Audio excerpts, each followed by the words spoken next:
This is the piano roll view of Sonar, where you can see MIDI notes and edit them and change them. I'll use the solo piano and cello part from my television music video as an example here, and we'll show how we can edit the notes. Looking on here, these are all of the notes on the screen. And they sound at their normal volume. I'm not much of a piano player, so I recorded these with the left hand and right hand separately on separate tracks. This is the left hand. And over here you pick which of the tracks is active. Here is where you pick which tracks to look at, and there's over 100 tracks in this song.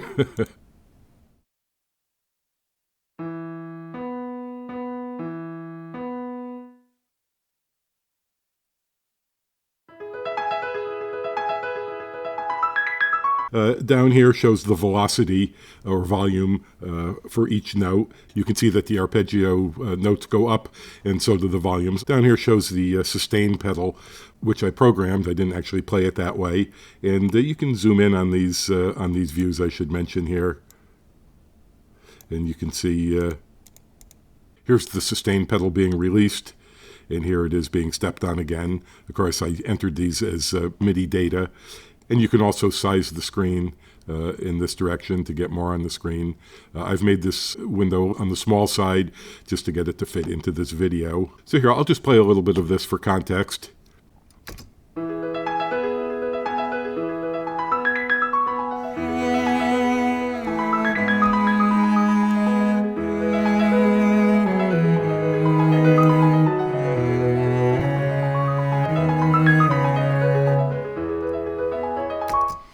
All right, now notes can be moved. You just grab them. And if we want to zoom in a little bit to make it a little easier to work on this.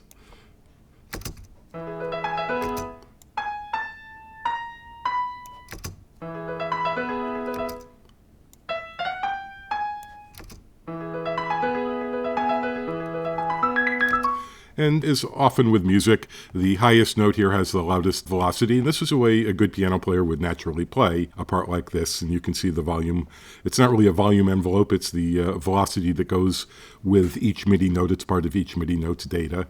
I'll zoom in again just a little bit to make this a little easier to see. And I'll show you some of the things you can do with editing. You can move notes. As well as up and down, you can move them side to side.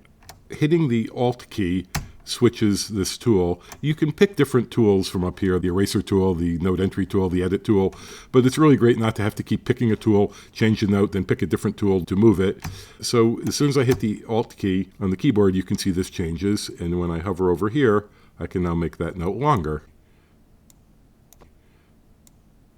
Make this one much longer. You can also copy notes.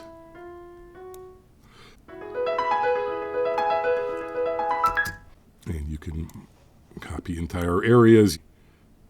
When you click on a note, you call up a properties dialog, and this is how long it sustains for the MIDI channel. This, of course, would apply to a guitar, so we don't care about that. You can change the start time. You can change the pitch here and the velocity. The velocity can also be changed down here. You can draw new velocities in. Make them all the same. There's also a number of tools. There's a pencil tool for drawing notes and erasing notes. One of the really cool features is the scrub tool, where you can play MIDI notes forward and backward at any speed.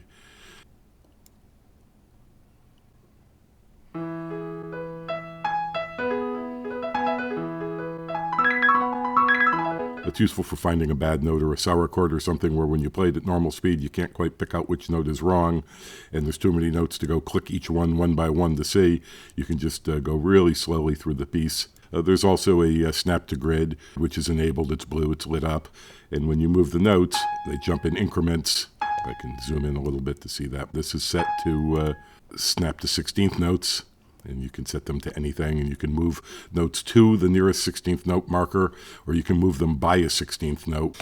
So that's the basics of MIDI editing, and of course the value of this is you can change the tempo, and you can do all the things that you can't do to audio data, and of course you can change the sound. This is a grand piano sound that I often use.